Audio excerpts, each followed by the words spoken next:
Yesterday evening me, 23F, and my boyfriend, 29M, agreed that I would take him to look at some cars this morning.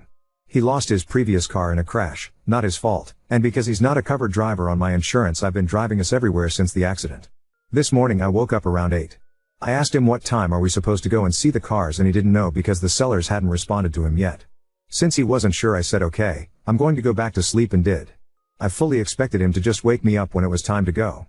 I am not a heavy sleeper, I am not grouchy or combative when woken up, and it hasn't been a problem in the past for him to wake me up when it's time for us to go somewhere.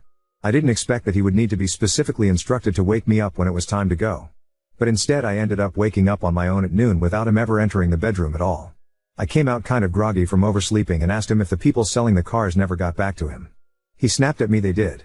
Hours ago. I asked him if it was time to go soon, and he said no. We effing missed it because of you. And now the one I wanted is sold. I asked him what about the other ones, and he just said forget it. I asked him why he didn't wake me up, and he said I chose to blow this off by going back to sleep in the first place.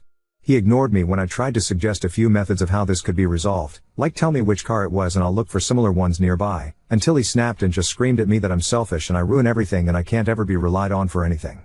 Which seems extremely unfair, as I've been driving double his commute to get him to and from work 6 days a week for over a month and have never missed a day. He told me he was going to his friend's house, an alcoholic who he only ever hangs out with to get drunk, and hasn't come home or communicated with me since. On one hand I do feel bad for oversleeping, but I kind of feel like he might be using this to get back at me because I've been hounding him to replace his car so I don't need to keep driving him everywhere. Like maybe he wanted a reason to be angry with me more than he wanted to look for a new car. But my mom scolded me for sleeping in when I called and told her about it. Ida? Edit, to answer a few questions. 1. Yes, he was insured. Yes, he has the payout check from the accident. No, he hasn't spent it. 2. He's not a covered driver on my insurance because he said he wouldn't pay the cost difference if I added him on. 3.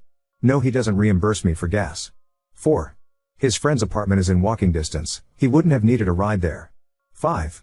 We live in a city, so both Uber and public transit are possible options for getting around. 6.